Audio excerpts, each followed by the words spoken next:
Everybody, I'm Paul. Hopefully we'll have a good time over the next 20 minutes. I wanted to welcome everybody. It's 2018 and our company did $50 million worth of business last year. We were up almost 20% from the year before. So to everybody who was a part of that, to help, thank you so much. You know, I just never thought we'd get there. It's kind of cool. So look, we see these products that we make as tools to do a job. So if you pull it out of the box, the idea is that you can take it to the studio, you can take it to rehearsal, you can take it to a gig, and you don't have to take it to a repair person to be able to work on it before you have to go play. That's the idea.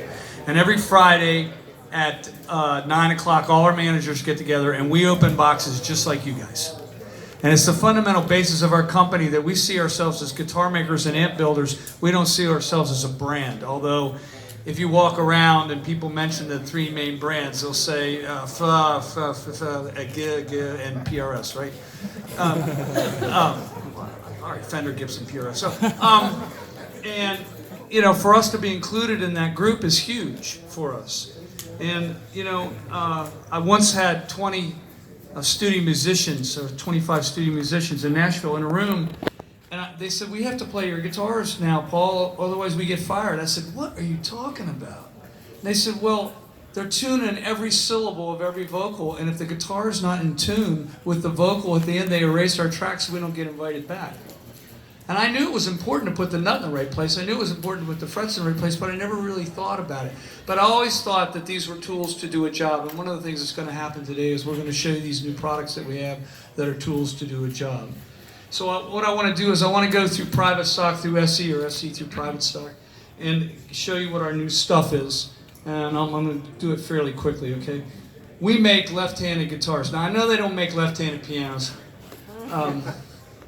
But we do make left-handed guitars, and the problem with left-handed guitars is you have to do the bridge backwards, you have to do the case backwards, you have to do the nut backwards, you have to do all the side dots have to be backwards, the neck carve has to be backwards. The pickups actually don't have to be backwards, but almost everything else does.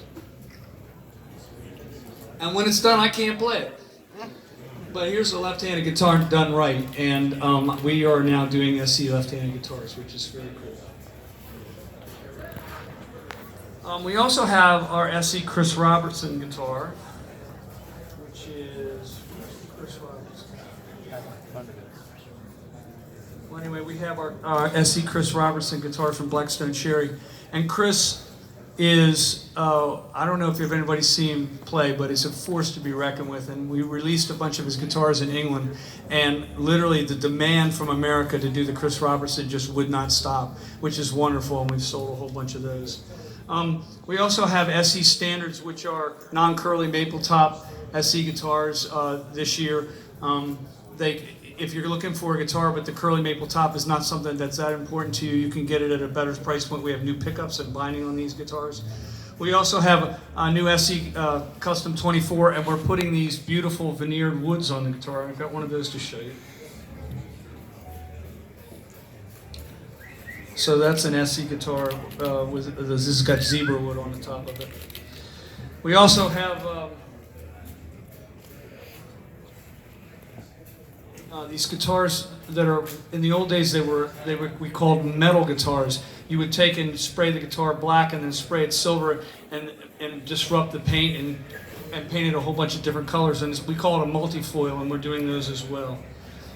We also have 7 strings now. I don't think 7 strings are ever going to go away, and we're doing 7 strings. We're also doing baritone guitars. The 7 strings are a new 26.5-inch scale. If you go on the internet, the people on the internet will tell the guitar makers now what scale they want it to be. So there's a whole interaction going on between the blogs and the guitar makers about exactly what the right thing to do is. The reason we picked 26.5 is, in our experience, for that baritone and those 7-string guitars, that was the right scale to make the guitar still playable. If you make it too long, it starts to feel like a bass. You make it too short, it gets a little flabby. We also have SE Acoustics, and there's a video online of these new SE Acoustics. We have our 20s and our 40s and our 50s. The 20s are made of mahogany, and the 40s have oven call, and the 50s are a figured maple. And we put up 2 C12s, these AKG mics, and we went and we recorded all these things without any compression, without EQ. And you can watch this video online, and it's remarkable actually. When I was filming the video, it didn't seem like a guitar that wasn't made in our factory. These new SE guitars are made overseas, but they're using our bracing. One of the things that we're doing is we're using fan bracing behind the bridge like a classical guitar, and then X bracing to keep the top from coming up. And they're really loud, and they're beautiful guitars. I've got one here.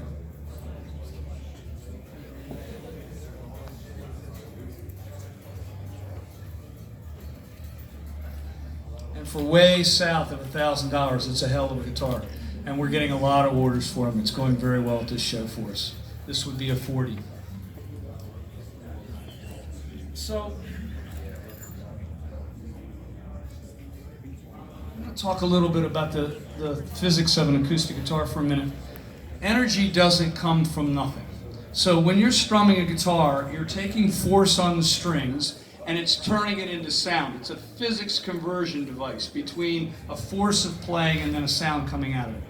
Imagine if you made the whole guitar out of rubber, that you could beat the crap out of the guitar. Not a lot of sound's going to come out. It's not a good conversion device. Also, if a lot of sound's coming out of the back, it's not coming out of the front. And so our theory is make the guitar like a speaker cabinet and have the top be very loose and the port is a port. So the idea is the top is your speaker, the back and the sides are the cabinet, and then the guitar projects out really well. And they're very loud guitars. If anybody picked up a PRS acoustic guitar, there's a real beautiful balance between the bass, mid-range, and treble, and they're quite loud.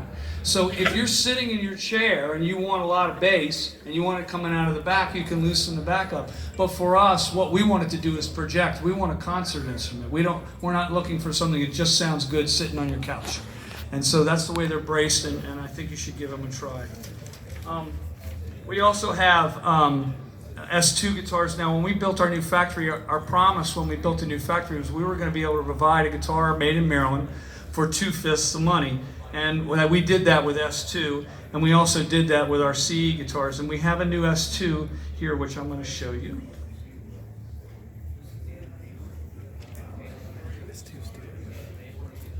So this is our S2 Studio, and it's got these D pickups in them. They're single coil pickups and almost a humbucking frame. And when we put out the Vela, people really like the sound of the guitar. And most people are using the guitar now as a synthesizer controller for their pedal board. I mean, if you think about it, that's what it is. They've got some sort of pedal board for all these sounds, and this is the device that drives it. And people like these pickups because they had this beautiful high end that would get through the whole pedal board. And when we decided to put 2 of them on, we made a prototype, and it sounded so good, we instantly decided to release this guitar. And this is our S2 Studio.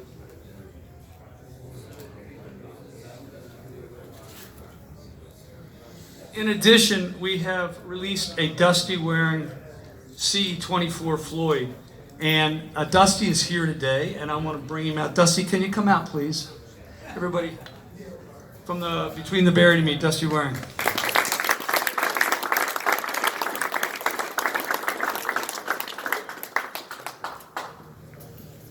You're gonna blow my ear. I don't know how loud this is.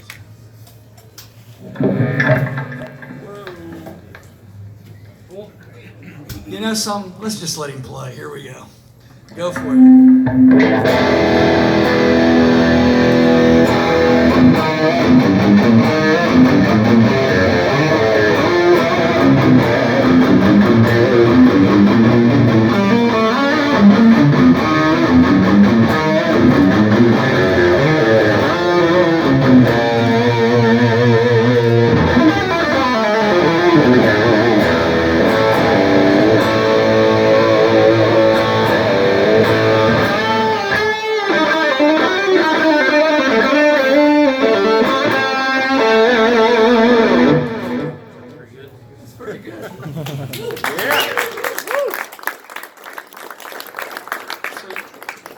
You mind if I interview you for a minute? Sure. So, can you tell everybody how long you worked on this, where all the thought process came from? Very, very often what we'll do with artists is sometimes we'll give them direction about what we think their model will be. And sometimes when you have an artist that knows exactly what you want, you let the artist do all the direction. And this was all from you. So can you talk to everybody about it? Is this one working, or am I talking to this one? You're talking to this. Basically, I thought about it for months and months and months because I've played the 24 Floyds for years and years, and I was trying to think of a way to put a guitar out that was at a good price point, that was something that I really wanted to play. So we started thinking about the CEs, and we took a CE 24 and put a Floyd on it with my pickups in it, and it was killer. So I went up there with Paul, and I was just kind of brainstorming about, even the knob placement, just everything that matters to me, little specifics here and there, and I was able to draw on this blueprint of the CE with Paul, and tell him we move these controls back so they're kind of out of your way when you're really playing hard, or so it's not up under the whammy bar, and the pickup selector's in like the most comfortable spot. It's just literally right here. So, and we also, I'm not sure how much we took off the pattern thin neck. Yeah, we made it thinner. Yeah, but it's noticeably thinner and super fast. And the maple board was like my whole point with the guitar. I wanted to have a maple board. It's what I've been playing live for the past 2 years. So this is it, and it came out really, really cool. So what are the pickups? Because those are signature pickups of yours, right? These are the DW Tomahawks by Mojo Tone. They're half Alnico, half ceramic in each pickup. The whole point with them was to, with high gain and being tuned down a step and a half, to still be able to hear every note and chords. So they're very, very clear, and I feel like you have to do your best to play clean. And also, I wanted the split positions to sound, like a single coil.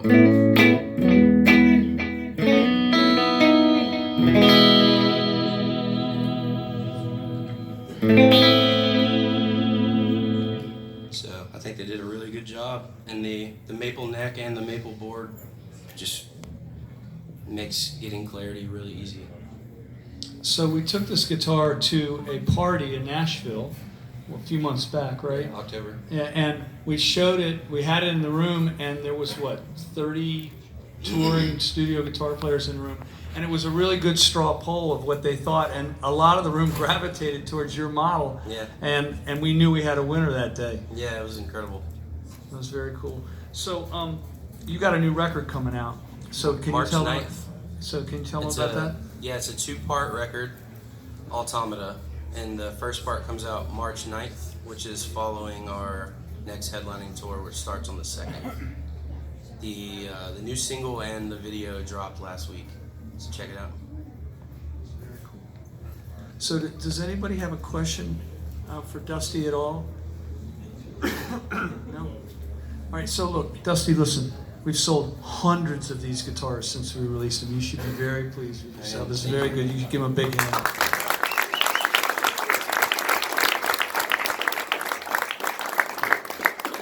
One more thing, Dusty.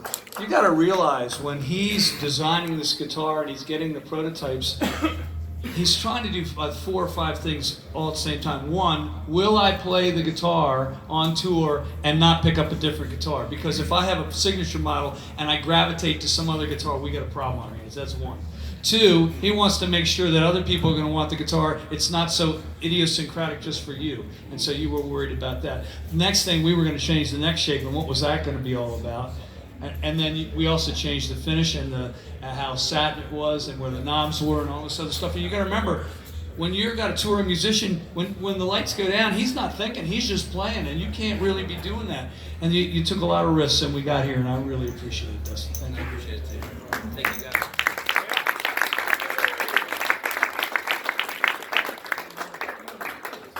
Okay, so the way it is for PRS, we have private stock and artist pack, and we have something called Core, and then we have our S2 bolt-ons and SE. The reason we call it Core, and it was never a name that was supposed to make it out into the marketplace. It was just supposed to be an internal term, that it was the core of what we did. Custom 24s and 594s and all these things were just supposed to be the core of what PRS started with, and it was what we were known for. And now we're actually openly saying, okay, it's core. The dealers call it core. How many cores do you do? How many S2s are you going to do? How many SEs are you going to do? And with core, we are constantly innovating. And I get accused a lot of making changes just for change's sake, but I just don't buy it. I buy it that we're making changes because we think we're making the guitar better. There are parts on the guitar like the jack plate we've never changed because there's nothing wrong with it. They never break, they never bend. Nobody ever walks out of their cable and the jack plate breaks. It's not a problem. But there are things having to do with changing scale length, or changing the way the tuning pegs work, or changing the way in which the guitar would stay in tune, or there have been several changes to the truss rods over time. Now they're double action. All of the things are to improve the guitar. And the idea is only to make a better guitar in the end, not to change for change's sake. So let me go over some of the things that we've done. We have a new custom 24 with a switching system. On our 408 guitar, we've been starting to put these 2 mini toggles switches on the guitar, and the idea is that you can make each of the pickups single coil from the mini toggles. And we're starting to put it on custom. We call it a 2408. And that 2408 has 5 additional sounds. And so where we used to, the custom had 5 tones. Now it's got another 5 additional ones. And so we've got 22 fret customs, we've got 24 fret customs, we've got 408s, which is 4 pickups and 8 sounds. We've got 5-way switches, we've got Floyd Rose guitars, we've got piezo guitars, which are 2 guitars in one. And it's all inside our custom line. The other part of core is McCarty. And we have 594s. Do you guys know what a 594 is? Basically, the scale length is 24.594, 24 and 1930 seconds, which every time I measured these old guitars from the 50s, that's what they are. They're 24 and 1930 seconds. And we are selling as many 594s now as we're selling custom. It was accepted by the market as a new part of our core line. And we make a single cut version, we make a double cut version, and we have our regular McCartys as well. So this guitar right here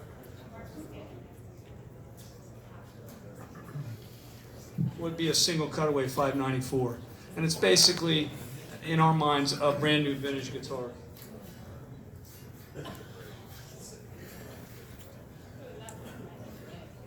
Now, I don't know that people know this, but we're almost 10 months back ordered. So we have upped our production from 50 guitars today to 75 guitars a day, and it's going to be going up from there. Half of our core orders are 594s, and half of our core orders are regular customs. We also have hollow bodies and signatures and a lot of other things in core, but core is going very well for us. In private stock, and private stock is our high line guitars. I've got a guitar here I want to show you that I think is beautiful.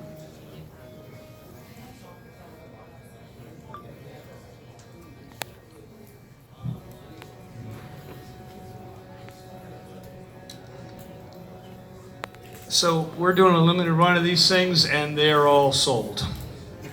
But I wanted to show you, this is a 594 that we made hollow. And these are the kinds of things you can expect from private stock. And for me, you know, I don't want, when I have a guitar, I shouldn't want it to have a curly maple top. I should just want the best playing and sounding guitar there is. But very often when it's time that I want to make guitar, I go find the best top I can possibly find. 80% of information is brought in with people's eyeballs, and this don't hurt.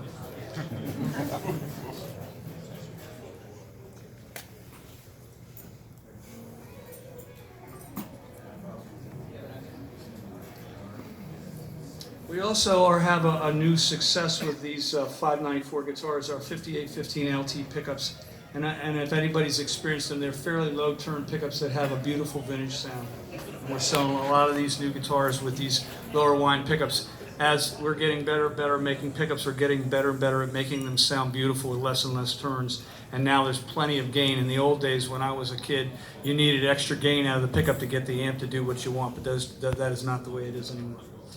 So now with the amplifiers. We have a new amp called a Sanzera. What's nice about a Sanzera is people plug into it for 30 seconds and they buy them. And we're selling a boatload of these things.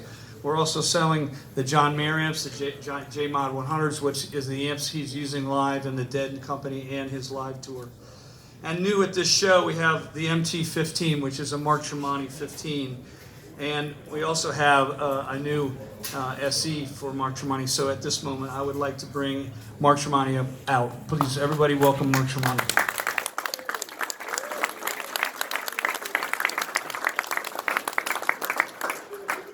Howdy. Hi. So Mark, I think we've already sold over 1,000 of these amplifiers. Wow. It's not. Well, I believe it. I love these amps. So tell them the story about you using it for the record, because I think that's important. By the way, I didn't get involved. And remember I told you with Dusty, we let him have his own way with the whole thing? Same thing with this amp. You and Doug went at it, and I stayed out of it.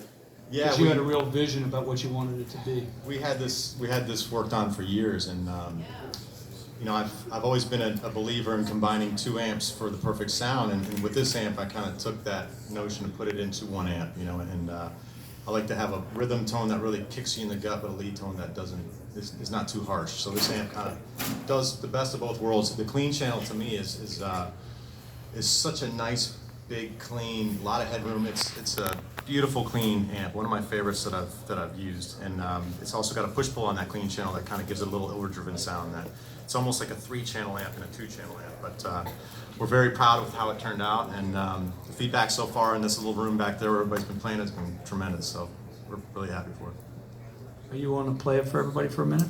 Yeah, I'm on the clean channel right here, and like I said, it's got a nice big. Let me turn the delay off here. It's got a nice big open, lot of headroom on this clean channel.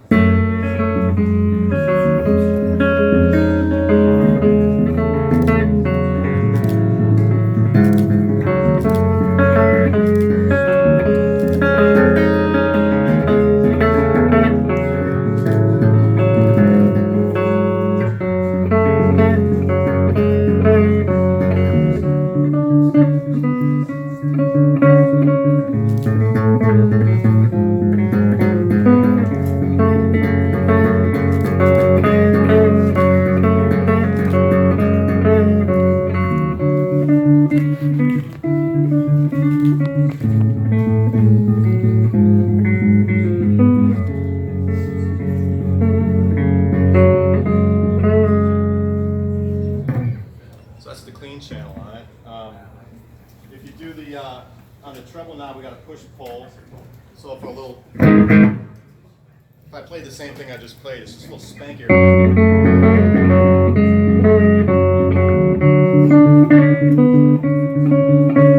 But if you want to do like double stoppy.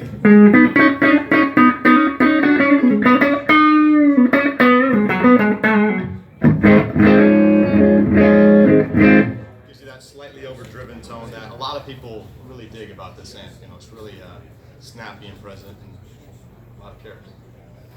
What about the other channel? Dirty channel. Foot switch. All right.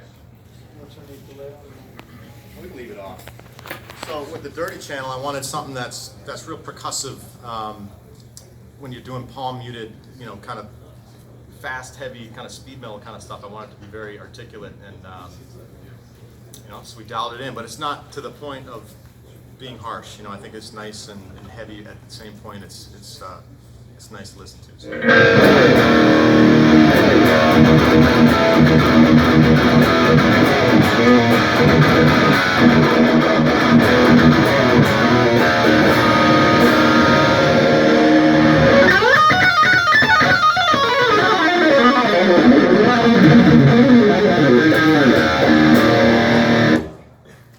So it's, you know, it's a mean little amp, but it's pretty at the same time. Clean, I think, is really a pretty sounding clean, but it's kind of Dr. Jekyll and Mr. Hyde when it comes to that dirty channel. So it's got everything I need, and I'm psyched about it.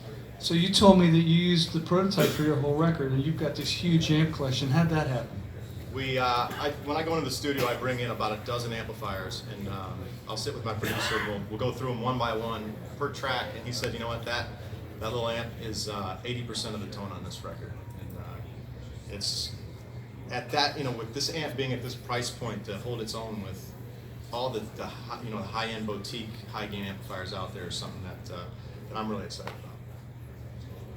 So, tell them a little bit about the process that you and Doug went through designing this thing, because you were insistent on how it looked, you were insistent on how it sounded, and Doug was just basically trying to execute everything you wanted as fast as he could. Absolutely. And it took a year and a half? Yeah, we at first we did some mailing back and forth with the amp, and then after about, I don't know, 4 or 5 revisions, I just came up to the factory and I would come into the room and tweak the amp. At first there was a 6V6 in there. I said, could we do 6L6? Could we do 2 6L6s? Could we do, you know, we just kept on improving it. And then I would tweak the amp so it sounded great tweak it back to it sounding great at noon. And then I'll come back again, tweak it again, make it sound like that at noon. We did that, I don't know, 6 or 7 more times. So this amp had about 10 or 11 revisions on it. And then we got to the point of the aesthetics and the cabinets, you know, and a lot of people don't realize when you have a cabinet for a guitar, a basket weave versus this nylon is a big difference. You know, it's almost like a completely different speaker. So we looked at every little thing that could change the tone of this amp, and we made it perfect for a 6L6 based amp going through a vintage 30, and that's basically what it is. And I think it's the best we can do. So when Mark came, when he got here, he arrived at the Hilton, and I went over and I realized that this was a piece of professional audio gear. This was not just some little cheap bedroom amp. This was something you could use with in-ear monitors. This is something that you could use to record records with. This is something that you could use.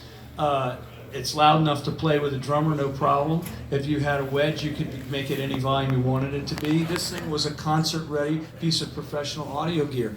What's interesting at the show is I have not shown it to one dealer that didn't give me an order.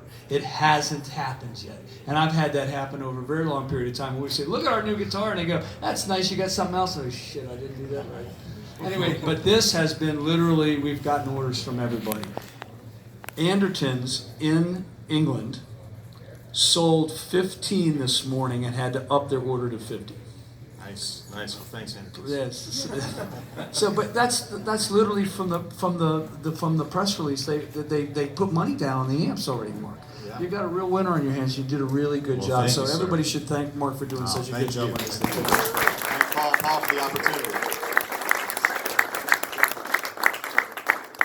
So, in conclusion, these are our new products for 2018. Everybody at PRS Guitars has worked unbelievably hard. There's 280 of us in a building going at it. And it's not just me, it's not just Mark, it's all of us together. And one thing we're really good at is teamwork. And I know that you and Doug were on the phone nonstop, and you and Bev were on the phone nonstop, and everybody's been on the phone nonstop. And I can't tell you, you waved off 12 revisions until you got it the way you wanted, right? Oh, yeah. Not good enough, not good enough, not good enough, not good enough. And if an artist knows what they're doing, that's a good process. If an artist is just doing it to be difficult, that's not a good process. But with you, it's always been a very good process. So once again, my theory is you can take this amp out of a box, you can go to the recording studio, you can go to a gig, you can go to rehearsal, whatever, it's going to work and it'll be done, and you don't have to have it tweaked in any way whatsoever. By the way, we're going to have our experience again this year. PRS has thousands of people that come to the factory in June, and this year it's going to be June 8th and 9th, and we're going to do the pre-registration in February this year. So we've been skipping years at this point, but we're going to be doing it this year. So Mark, I want to thank you. Dusty, you still here? Dusty, I want to thank you for coming. I want to thank all the press for coming. Our dealers and distributors, a lot of them here. Everybody at PRS. We've done, I think this is our time, this is our year. Our booth has been packed the entire time, and thank you so much for coming. You guys, thank you so much for having me.